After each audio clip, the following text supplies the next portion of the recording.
All right. So here we go. Thanks for being here. I'm still Jeff McCarthy.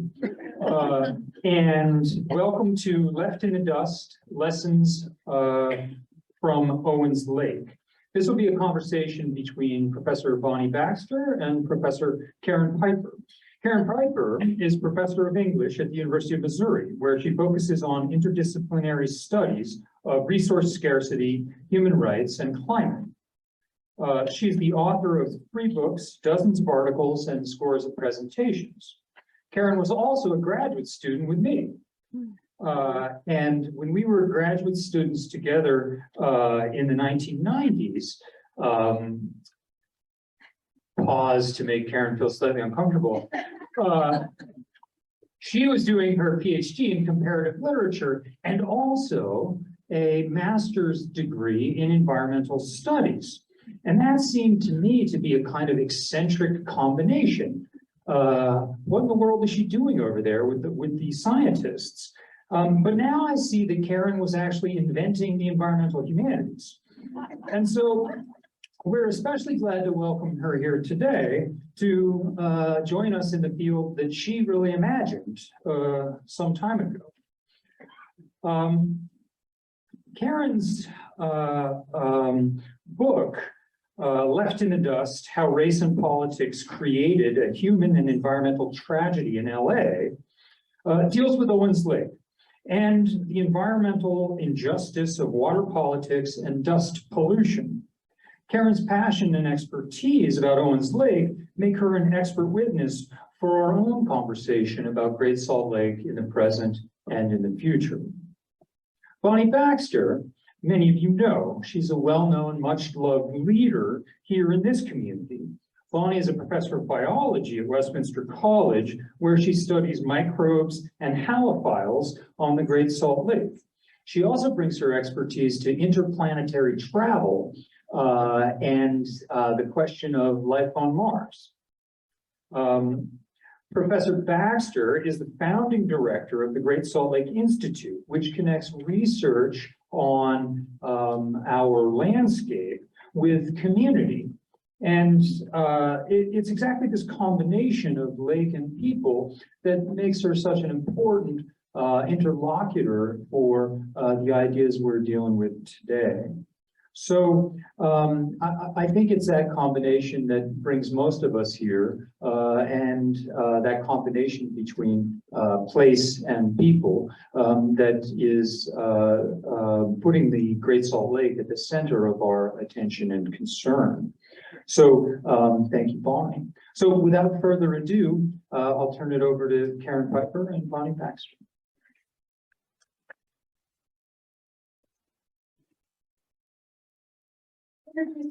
Karen first, as you did. She's going to read from her book to start this off, and then we'll have a conversation.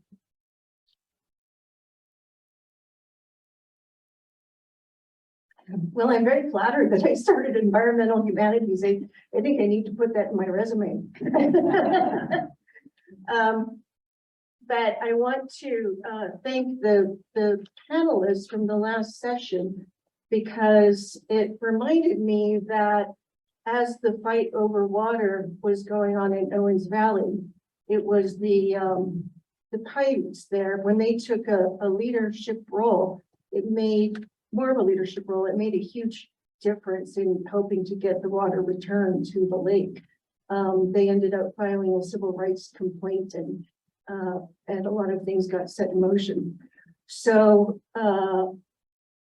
Bonnie, this morning, she's been reading my book, and this morning she came up to me and said, "It's devastating." So I want to warn you that I was thinking, as somebody who's been through this in the past, it will probably be very scary to hear about what might happen here. Although there are a lot of variables that I can talk about later. So it's hard to predict exactly what will happen here. But I'm reading this book. Oh, and this book I wrote 15 years ago. So I had to refresh my memory and read it again or skim it again. And it was actually kind of re-traumatizing for me as well, because this is dust that is, it goes into your bloodstream. It stays with you. I've been told that I have some scar tissue in my lungs from it. So, anyway, here it is. I took an interest in Owens Lake because I grew up breathing its dust. This dust, which is fine and white as flour, covers my hometown when the wind blows. It comes from Owens Lake, which has been dry since 1920, when Los Angeles decided to drain it and send its water off to the city. It is currently the worst source of dust pollution in the nation. And another interesting thing, sorry, I have to qualify that. I was writing this before the problem was somewhat solved. So, and I can talk about that with Bonnie afterwards, because the way it was solved somewhat is rather interesting as well. So, and I was able to watch that whole drama and battle that led to some of the water coming back during this time. So the lake, which is 30 miles long, is set at the base of the Eastern Sierras, 200 miles north of Los Angeles. It is sometimes white from the salt, sometimes pink from algae, and sometimes a dirty gray. The surface of the lake grows salt blooms, which are mushroom-shaped balls of crystal that seep up from the underground brine pool. When the wind blows, often up to 60 miles an hour, sand blows and knocks these fragile crystals off the surface. The cyclonic winds once caused water spouts on Owens Lake. The wind was so strong that it also piled a group of rocks 4 inches in diameter on one side of the lake. Because of the strong wind conditions, the fine-grained dust travels unusually long distances. In a windstorm, the dust fills Owens Valley and spills over the 12,000 to 14,000 foot mountain peaks surrounding the valley to the west. To the south, the mountains are lower, so the valley acts as a funnel and easily pushes the dust through the first town south of Owens Lake, Ridgecrest, and on towards Los Angeles. Dust plumes have been tracked by satellite 150 miles south to the Los Angeles area, and high dust content in the Grand Canyon has been attributed to winds coming from Southern California. I grew up in Ridgecrest, population 30,000, which is in the Indian Wells Valley, the next valley south of Owens Valley. Only 50 miles from the lake, Ridgecrest is the first town covered in dust when the wind blows from the north. In Ridgecrest, doctors have reported that emergency room visits go up 10 times during dust storms. When we see the white cloud headed down through the pass, the ER and doctors' offices fill up with people who suddenly got worse. It's a pretty straightforward cause and effect, explained Dr. Bruce Parker of Ridgecrest Community Hospital. Locally, the dust is called Keeler Fog, after the town of Keeler on the shores of Owens Lake. As a child, I believed it really was fog because it moved in like a wall of fog from over the mountain, blocking the sun. It hung in the air like fog even when there was no wind. There were days when the sun disappeared and it was hard to breathe, but no one ever explained to me what it was. No one knew then that it was dangerous. Now they say there are times when the dust is worse than the highest concentrations when Mount St. Helens blew. The dust is called PM10 and PM2.5, or the PM stands for particulate matter. The 10 signifies that individual particles are smaller than 10 micrometers in diameter, which allows them to infiltrate lung tissue. And the PM2.5 is even more dangerous. You can't even see it except with an electron microscope. You breathe this dust in, but you don't breathe it out. It remains permanently in your body, causing autoimmune reactions. Today, Harvard scientists have done a study showing that inhaling significant amounts of this kind of dust causes death rates to rise by 26%. The dust also causes a unique mix of toxic heavy metals such as arsenic, nickel, selenium, and cadmium. Once naturally occurring in the brine lake, these metals became airborne after the lake was drained and disappeared. 30 tons of arsenic and 9 tons of cadmium, as well as nickel and other substances, are blown from the lake annually. Like asbestos, the dust can cause pulmonary fibrosis or other lung diseases, which are autoimmune responses to invasion by foreign bodies. The lungs scar and stiffen, causing decreased lung capacity over time. In some cases, the dust can cause pulmonary hypertension or increased blood pressure in the pulmonary artery, eventually leading to failure of the left ventricle of the heart. Yeah, it impacts your heart as well. According to a recent study on PM10, there be no threshold below which health effects do not occur.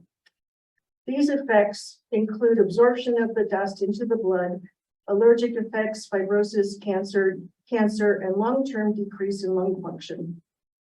My sister now has lupus, and 3 other girls in my neighborhood were also diagnosed with this disease. 2 have since died. My childhood friend from church now has acute respiratory distress syndrome, as do 4 babies from the same church. They are currently all in the hospital. And my mother's neighbor was just diagnosed with rheumatoid arthritis of the lungs and is on oxygen. I had suffered from bouts of pneumonia and asthma my entire life, as well as life-threatening allergies. The town is full of cancer too, and my mother often calls me to read the obituaries. So many people in their 40s, she once commented. I took an interest in Owens Lake because of 18 years worth of dust embedded in my lungs. Owens Lake is not like other dry lakes. Most dry lakes were created by the recession of glaciers over thousands of years, which gave the lake beds time to stabilize as they were shrinking. The surface of these dry lakes gradually became compacted and hardened after being exposed to hundreds of years of rainfall. Owens Lake, in contrast, is like a giant bowl of fresh talcum powder. It was not completely dry until the mid-1920s, making it one of the youngest dry lakes in the world. In the 1800s, it had daily steamboat crossings, and it measures 110 square miles. But in 1913, the Owens River was diverted away from the lake by the city of Los Angeles, and the lake slowly dried up. Ted Shady, who is an officer for the Great Basin Air Pollution Control District, explained, Owens Lake has been dry for less than a century. It is still in a very dynamic state. Given time, perhaps hundreds of years, Owens Lake would stabilize. We see signs of natural stabilization processes occurring. However, we cannot wait for hundreds of years. Today, Owens Lake produces 10 to 100 times more dust than any other dry lakes in Southern California and Nevada. And by some estimates, about 8% of all the fine dust in the United States. By conservative estimates, Owens Lake emits 300 to 400,000 metric tons of dust per year. During a severe storm, 50 tons of dust per second comes off the lake bed. The U.S. Navy, which owns a weapons testing facility in the area, began to study the health effects of the dust long before the Environmental Protection Agency. And that was because it was interfering with their missile tests and their test pilot flights. So it was actually dangerous for them. Captain William Osted of the Naval Weapons Center Station complained, local health public officials have stated that compared to the rest of Kern County and California as a whole, an unusually high percentage of deaths that occur in the Ridgecrest area are the result of acute respiratory conditions. The U.S. Navy, concerned with these findings, solicited email descriptions of illnesses associated with the dust. Hundreds of replies came in immediately, complaining of allergy-like symptoms, sinus infections, migraine headaches, asthma attacks, and other respiratory ailments. Osted commented, we were especially distressed to learn of the asthma and other impacts on the thousands of children of our civilian employees. These respiratory illnesses are only the immediate effect of the dust.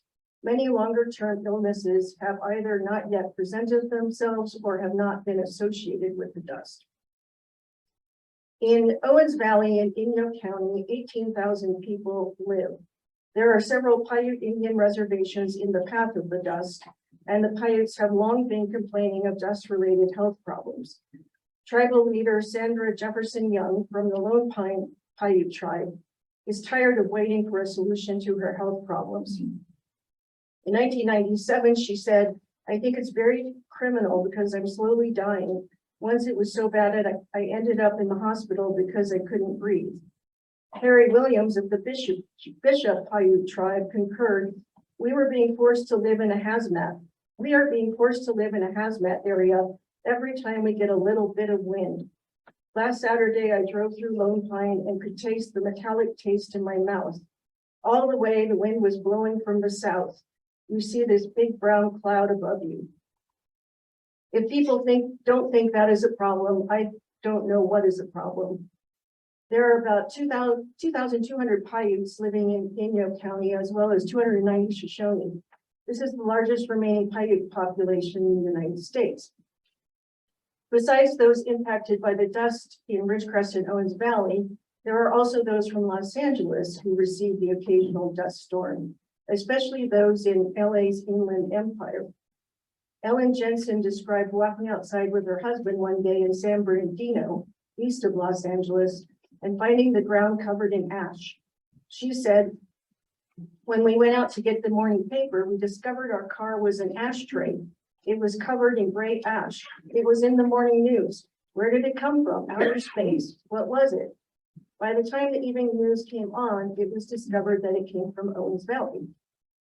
Eileen Jensen and her husband later moved to Owens Valley, but her husband had to return to Los Angeles because he developed chronic bronchitis. She said, "If he had stayed here in Owens Valley, he would have been dead. He has bronchitis now, but he is alive." There are 1.7 million people living in San Bernardino County, which is the first densely populated area that the dust hits. According to the 2000 census, 39 to 40% of the residents are Hispanic.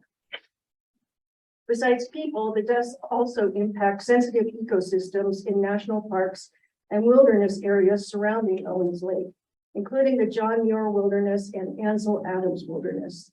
The vegetation and soils of these areas are not adapted to saline conditions because by some estimates, the lake held water continuously for at least the past 800,000 years. Today, the bristlecone pine forest, which contains trees up to 4,500 years old, has been found coated with alkali dust after a storm.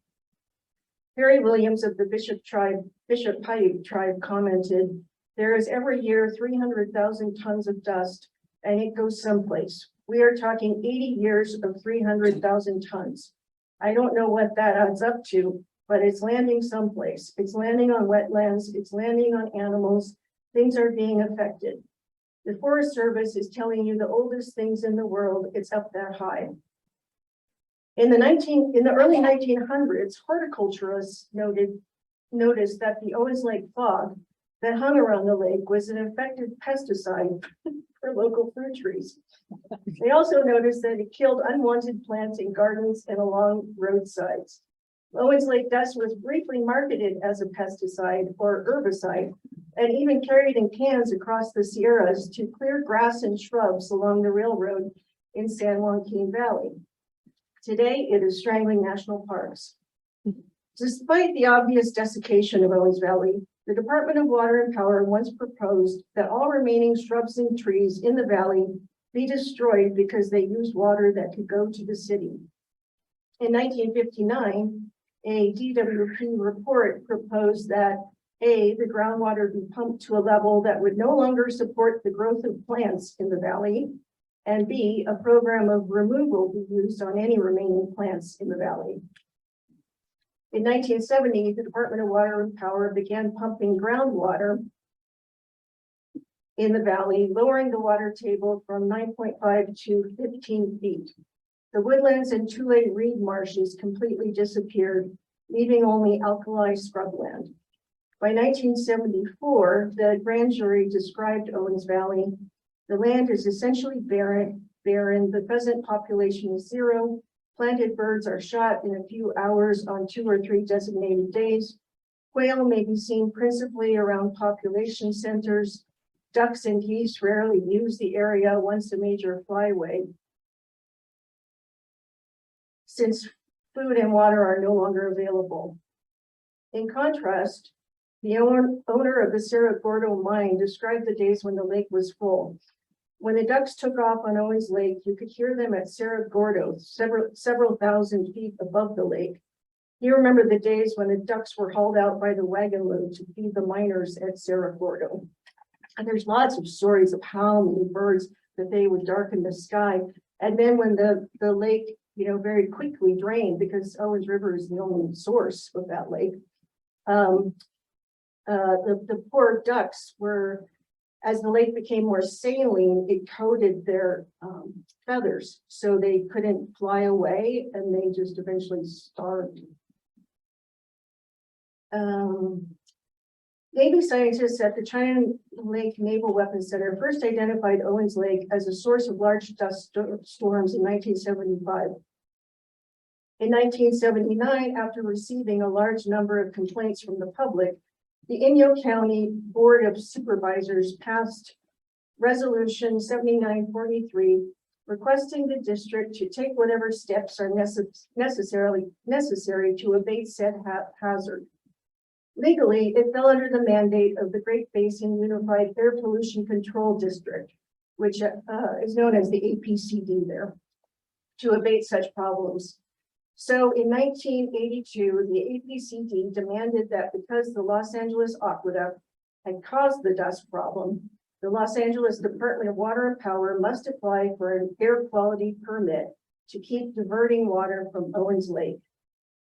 This decision by the APCD was nothing more than an attempt to do its job and protect air quality. But for the Department of Water and Power, the decision was seen as a threat to the livelihood of Los Angeles and the millions of people who live there. The DWP repeatedly petitioned but failed to get action. So finally, it reached an agreement with the Great Basin APCD to fund studies to stop the dust. But in return, the APCD agreed not to divert water from the city of Los Angeles.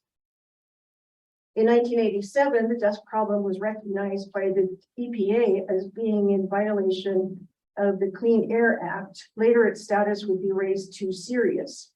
Air quality violations were found to reach 26 times the federal standard set by the Clean Air Act. In accordance with the laws of the Clean Air Act, the EPA established 1997 as the deadline for a state implementation plan to fix the problem.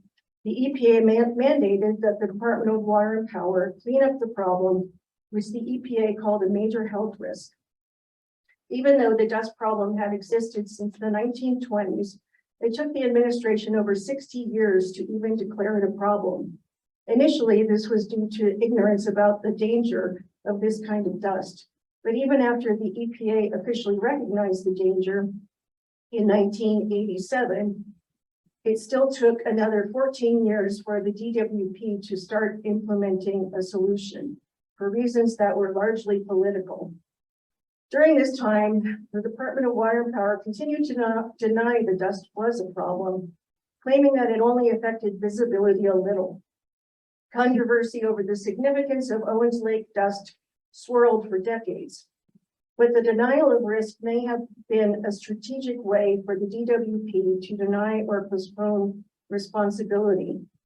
In eco-populism, sociologist Andrew Setz claims that denial is a common response by industry to the environmental problems it creates. The firms or industrial sectors blamed for the problem are likely to respond with counterclaims that there is no problem, or that it is exaggerated, or that the data are too poor for anyone to say anything certain about the purported risk. Anecdotal, community, or physical evidence was downplayed by both the government and the DWP in deferment to scientific knowledge, which did not yet exist. So there was a vacuum in legitimate knowledge, which is not uncommon in hazardous waste situations. In Owens Valley, part of the problem was that there had been no epidemiological health studies. The health impact from the dust is still historically unknown. Although scientists agree that the dust poses a significant health risk, There are no statistics on how many have died or become ill from the dust. Some have suggested that the DWP has discouraged these kinds of studies, whether openly or covertly. And they have a great deal of power in Owens Valley. They basically, the district attorney of Inyo County, for instance, said that he approached a doctor in Lone Pine 25 years ago and asked for help in getting autopsies of people who had died in the area so he could determine the health hazard. The doctor's response was, "I don't think I can do that. I do physicals for the Los Angeles Department of Water and Power." Since the Department of Water and Power is the landlord in Owens Valley, as well as a major employer and provider of services, people are often afraid to challenge it. For this reason, many Owens Valley locals, as well as Navy employees, took it upon themselves to try to sort out the extent of the problem. After finding fish in his lake belly up, one Owens Valley rancher decided to conduct his own study of the lake's toxicity, concerned that his water was also full of arsenic that was coating the soil. He said, "I did my own experiment by putting ground from my flower bed, where I could no longer get flowers to grow, into 2 pots along with green onion seeds and watered one with well water and the other with bottled water. The one I watered with bottled water grew to about 4 inches in a week and a half, and the other one never did grow." He believed that his well was contaminated with Owens Lake dust. In 2000, the Ridgecrest Daily Independent also reported that dangerous levels of arsenic had been found in Ridgecrest's underground aquifer. The arsenic level has since been found to be as high as 48 parts per billion. The allowable level of arsenic in drinking water is 10 parts per billion. Studies have shown that long-term doses larger than 10 parts per billion may cause cancer of the bladder, liver, lung, nasal passages, prostate, and skin. In addition, arsenic has been linked to cardiovascular, hormonal, immunological, neurological, and pulmonary diseases. In Ridgecrest, besides the 48 parts per billion of arsenic in the water, there is the additional problem of arsenic that blows off the dry lake bed. Arsenic, which naturally occurs in the area, becomes a problem only when it is unnaturally concentrated in certain areas. Owens Lake dust is spreading arsenic all over Owens Valley and Ridgecrest. Today, the #1 health concern among people in Ridgecrest is putting water back in Owens Lake. I began this book as an experiment to discover the connection between disease and dust and to find out why it was so difficult to thrive in Ridgecrest. There are several approaches to the story of Owens Lake. On the one hand, there is the federal or legal story, which is largely framed by the EPA. On the other hand, there is the city story, which is about the threat to Los Angeles's water. But I wanted to tell the other largely unheard stories of those who breathe the dust from Owens Lake, including the Paiutes on reservations created by the Department of Water and Power, the Japanese interned at Manzanar during World War II, the local populations in Ridgecrest and Owens Valley. These stories are not difficult to find. Because the dust has been blowing since the 1920s, there has been a great deal of publicity about it, even before anyone knew the dust was toxic. In the 1970s, for instance, photographs from Ridgecrest Daily Independent showed dust storms in which there was no visibility from one side of the road to the other. Lou Paracchia of Ridgecrest described those bad storms. The wind came in and there would be a whiteout. It would come through the tiniest cracks of your house. You could rub your hand over any flat surface and there would be a fine coating of white dust. In Manzanar, near Owens Lake, the Japanese internees during World War II said it was like having a barrel of flour dumped on them. By recovering these anecdotal dust stories, I hope to revise the official narrative that has been circulated by the Department of Water and Power. These stories, oral and written, have previously not been gathered. They create a picture of a place and people deeply impacted to this day by the city of Los Angeles. In Lone Pine, which is even closer to the lake, Lewis Wilson said, "There's a lot of talk about shooting out the transformers or blowing up the aqueduct like they did in the old days, but that's just talk. Nobody wants to go to prison. Yeah, in the early, when they were building the aqueduct, it was bombed over a dozen times. I think it was 24 times. So they had to put, with dynamite, they had to put machine guns along the aqueduct to frighten people away. I am interested in weaving together federal, scientific, legal, and local histories because I believe that Owens Lake itself provides a forum for all these different discourses to intermingle, fight, and forge a new interdisciplinary language. Besides merging and molding the languages that surround it, Owens Lake is now also reshaping the city of Los Angeles, as well as threatening to expose the subtext of racism behind the distribution of risk in Los Angeles, which is a whole other story.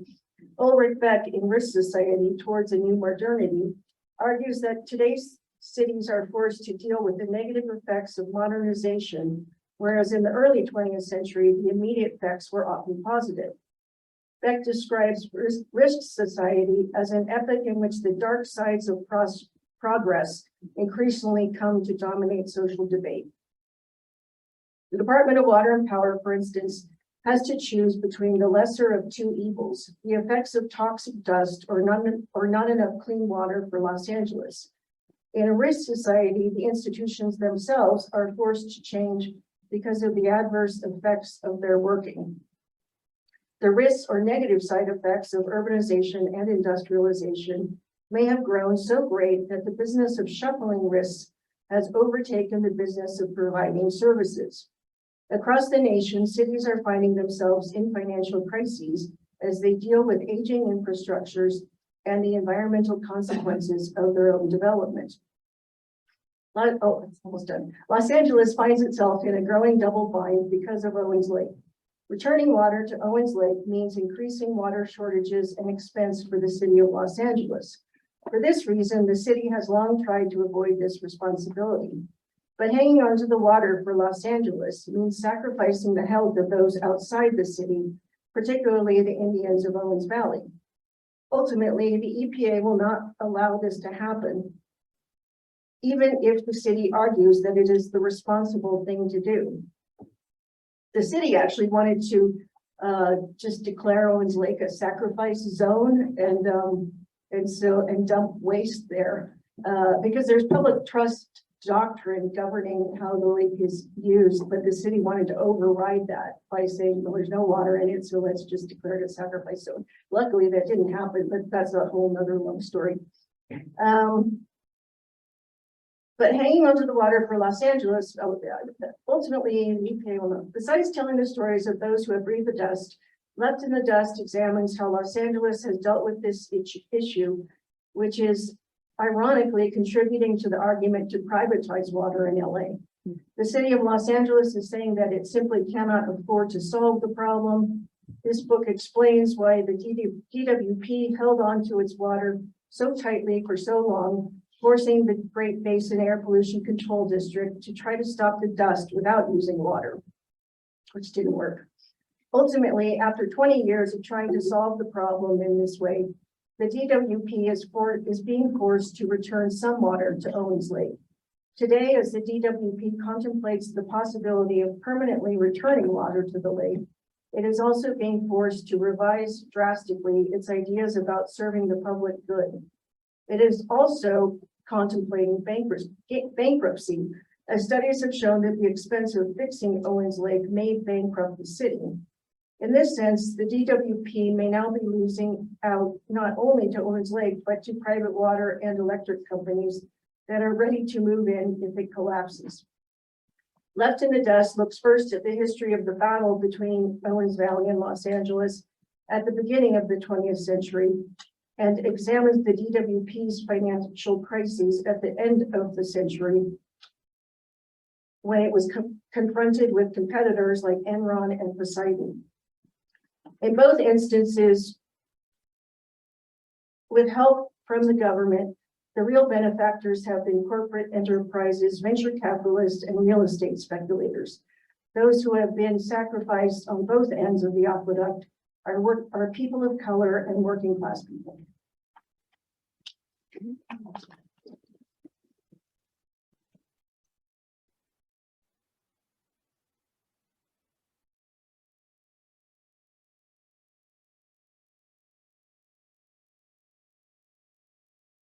Is it working?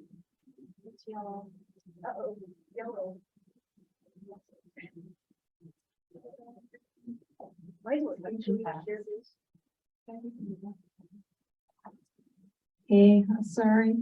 I have so many questions and I know we're limited in time. And I think my role here is to start to draw some lines between what you have so carefully documented with respect to Owens Lake with Great Salt Lake and what we're seeing now. And I want to share with the audience that I met you for the first time a couple weeks ago, and we were on a Zoom call talking together, and you said something to me that really stuck with me, which was when you read about what's going on with Great Salt Lake, sometimes you say to yourself, oh, that's what stage they're in. And like looking back in time. Yeah, so it's like there's so many parallels, but also the timeline that you have in your head from so carefully working with this book.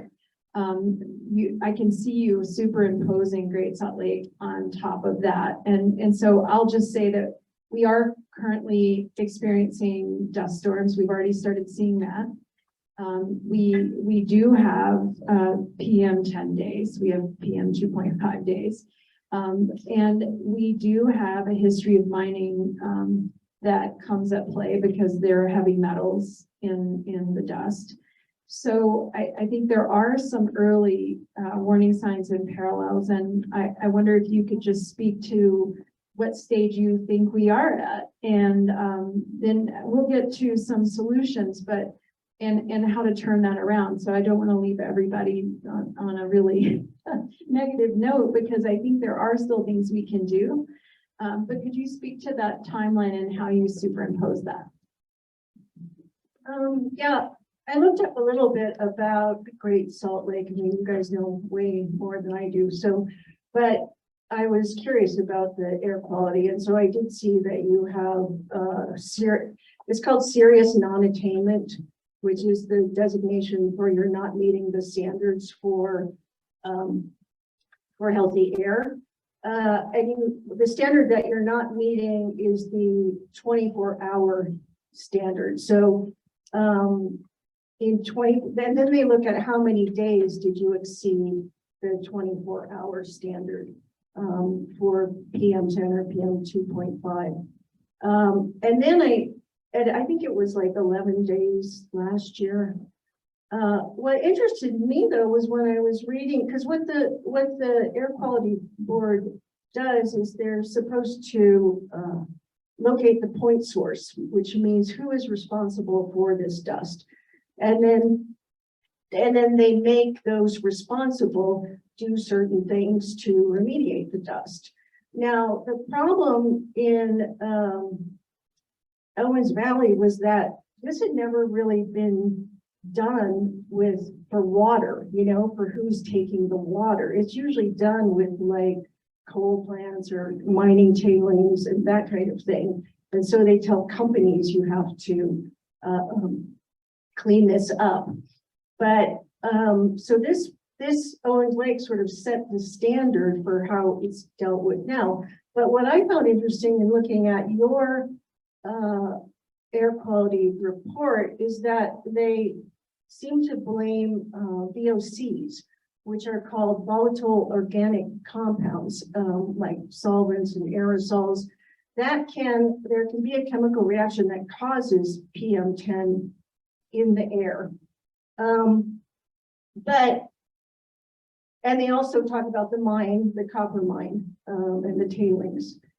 But I mean, maybe you know more about this, but I couldn't find the dust from the lake mentioned. So then I went and looked, well, is the dust actually a problem?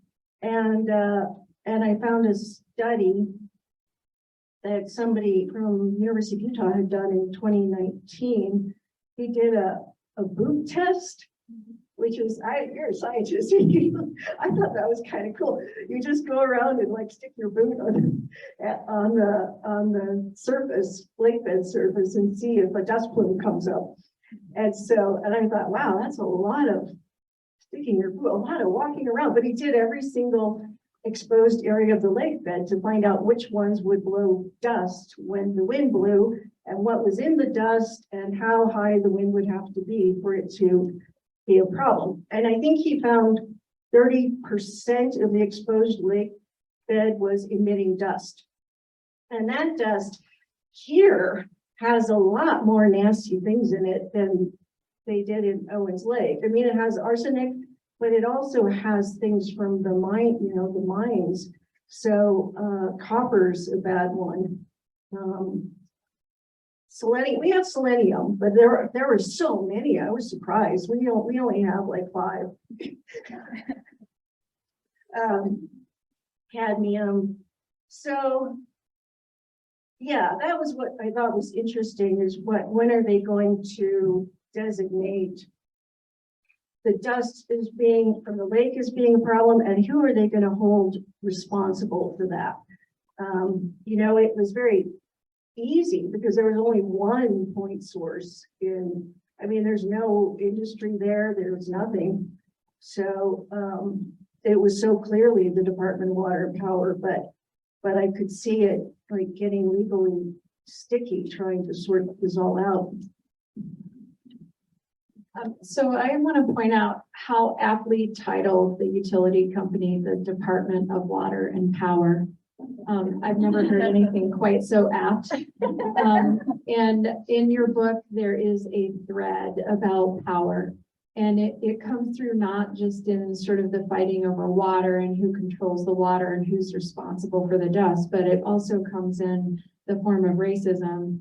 And you mentioned when you were at the podium that racism, environmental racism, obviously impacted interred Japanese citizens and impacted the Paiute people, and it impacted other communities. And when I was reading your book, there were these references to LA being seen as a white city that we needed to get water to, and that urbanization set out by Teddy Roosevelt, was this idea of places where white people would go to get jobs. And I find that so different than the way we think of urban communities now, and the flip on racism in urban communities. So that was interesting, but Mulholland talked about the backwards Mexican water systems that had to be replaced. So there's so much racism in this water policy that, I appreciate that your book brings forth. And even in the, being from North Carolina, where there was plenty of water when I grew up, my introduction to water politics in the West was this film, Chinatown. Of course, I didn't know it was about Owens Lake or LA Water and Power, because they weren't allowed to use those terms, which I think is super interesting.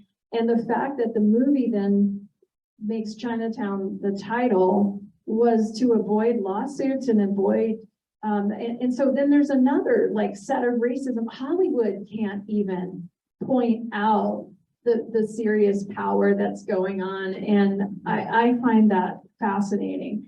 But I think we also in Salt Lake City are, we have communities that are closer to the lake that will be more impacted, and those communities would be more in underrepresented groups in power. So I'd like it if you could speak to water and racism politics. I think that's super interesting, and I think it also applies here. Well, at the time that the aqueduct was being built, it was there was a lot of racism in Los Angeles. So you have to remember, the mayor of Los Angeles in the 1920s was part of the KKK. So it was, and so it wasn't as if there were no non-white people there. It's just that they wanted to attract white people to, and specifically to, the outlet of the aqueduct. So the people with them, and they had redlining and everything to manage where people settled. And so they were selling this suburban experience right next to the aqueduct outlet for white families. And the people who live closest to the aqueduct get the best quality water. Because what they would do then is people who live further away, they would mix it with groundwater, which was toxic. So, so it led to environmental justice issues happening. And that's sort of what Erin Brockovich did her work on, was dealing with the chromium in Los Angeles's water. So, well, after the movie, she started working on Los Angeles. So yeah, there's that. There's the, the way the Paiutes were treated was, of course, horrible in that area, but the kind of agriculture that they did wasn't even recognized by people in the area. So the settlers would just let the cows trample their farms, and it caused a lot of tension, to farms, their plots. And it caused a lot of tension that led to wars, that led to Paiutes being rounded up and marched out into Owens Valley, and they found their way back home. And so now they're on these very, very tiny reservations in the valley that when they don't have, they complain because they don't have room to, if they have kids, there isn't room for their kids to live there because it's too small. So there's all of that. Yeah. Super interesting. I am a biologist, so I want to bring this a little bit to the biology, because one of the things that I'm seeing on the ground at Great Salt Lake right now is a devastation of brine flies. I think the shrimp are a little more flexible in their salinity tolerance, but the flies are dying in hordes, and they probably feed more species of birds, because some birds dive to eat their pupa off the bottom, and some birds eat their larvae out of the water, and some birds eat the adults on the shore or on the surface of the water. So that's different sorts of birds. And so this year, seeing the brine fly die off has been absolutely shocking. And state folks that monitor the birds are noticing less birds, but they don't know if they've moved or if they're just not in the same places where they used to see them, or if the population is lower. They're noticing emaciated birds. We are already seeing an impact on the biology, and it's literally happening before our eyes. And I was heartened by the part of your book where you talk about the birds coming back, and you particularly talked about American avocets, which are one of my favorite birds at Great Salt Lake to watch. And I would love it if you could say something about the birds and about the solutions that sort of help the recovery.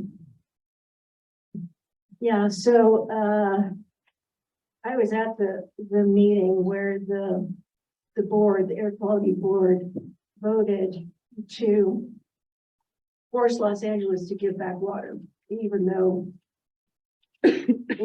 Los Angeles at that point had said, if you do this, you're fired the instant you do it. Everybody's fired. They're the whole air pollution control district, because they were funding the studies. And so anyway, so it was a very emotional meeting where these people, the board members, were like, listen to the people in the audience, including the Paiutes who were right up there in the front row, and everybody who had their say about what was happening. And so they decided to vote to force Los Angeles to bring back the water, and they were all fired. So, but what happened is it was just kind of petty on the DWP's part, because they really needed them to operate the whole thing, and they couldn't really legally do this. So they got rehired eventually, but they ultimately were able to get 30% of LA water returned to the lake. Before that, they spent 20 years trying to figure out how to do it without water. And so the APCD, their only job is to make it healthy. So they're like, well, we don't care. We just don't want people to get sick. So they're like, we'll layer the whole thing with tires if we need to, or they tried chemical stabilizers on it and all kinds of things.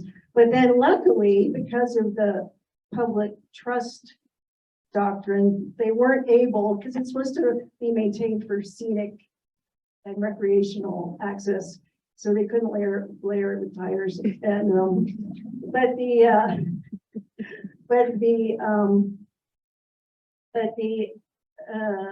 solution that they came up with was, there are three things that they are implementing on the lake now. One is they're growing irrigated saltgrass plots, because that's sort of the only thing that will grow out there, and because it's native to the area.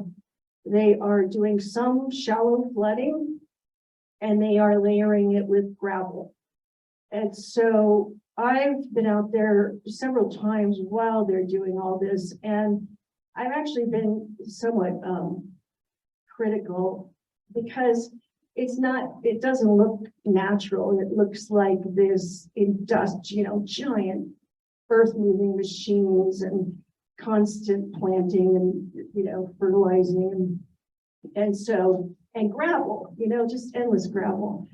But the ABCD wasn't very happy when I was critical of the final solutions, because they were really heroic in at least trying to get the water, or getting the water back.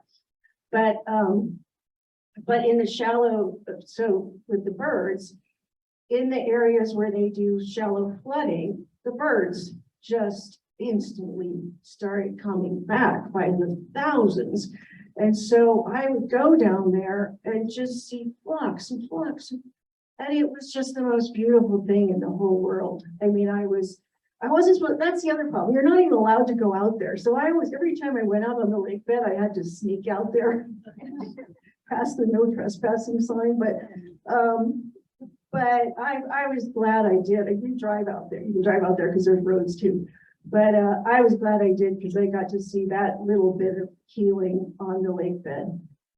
It must have been horrible when the lake was drained, because all those birds were just trapped. And then the loss of the brine flies made them starve, and that must have been devastating. So that's one beautiful thing out there.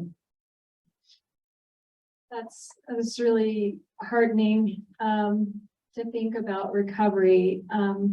I think the one lesson that we learned from this experiment, and as a scientist, I'm going to call this an experiment that humans did. What if we drain a lake bed? What happens? And we saw what happened. And now we're draining one that's 12 times the size. And the chemistry is a little different. The salt fly is a little different. I'm not going to say it will be 12 times the level of pollution that Owens Lake produced. That might not be a proper quotient, but I do think that the secret is to keep water in the lake, and that's what we learned from Owens Lake. And isn't it? It's not really a win for LA that they took the water and then had to put it back. That's a lot of effort and a lot of money spent on that disaster. So I love that you talk about working with utilities and state officials, and we have some state agency folks in the state who are working so hard on every angle of how to get water to the lake, how to get more water to the lake.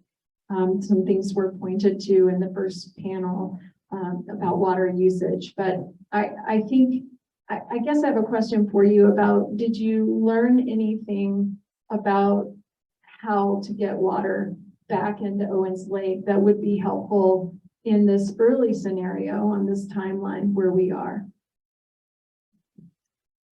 I would say that it takes everybody working together, because one of the hardest parts was having all these different agencies with their own agendas, like, the APCD layered it with tires. But then you go and talk to the state about the public trust doctrine, and you have to force, it's not like these things are done automatically. You have to and it should be, but you have to go to these board meetings and argue that the public trust doctrine be followed. And that's what the thing, it's like every step of the way, it seemed like an argument between different agencies oftentimes. And and there were some people who just wanted the lake refilled, which I did too. But then I found out that they'd have to give back all the water. And I found out that it would take like 20 years for it to fill back up.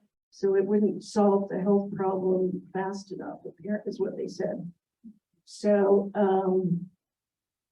yeah, that's my advice, is just go to, look into every agency that has control over this lake bed and then just bug them about getting water back. But you also have to find out, well, who are the, who's taking the water? I was really surprised when, somebody said that they don't measure the water that farmers use here? Is that really true? I was like, oh, that's not gonna work. I mean, like, you have to really, in Los Angeles, because in Los Angeles, when they had to give back 30% of the water rates in the city went up 30% overnight, but they also had to, they had to pay farmers in the Central Valley to fallow their fields, and that would then go down to this, which is complicated in its own right, because the Central Valley was initially a marsh, and so it's better to have water in that area at times. Anyway, California is a weird state, because the whole state is designed to, they call it wheeling water wherever you want it. So there's just infrastructure everywhere, so they can kind of move around. But and also one thing I wanted to mention is to know if it's dust or not from the lake bed.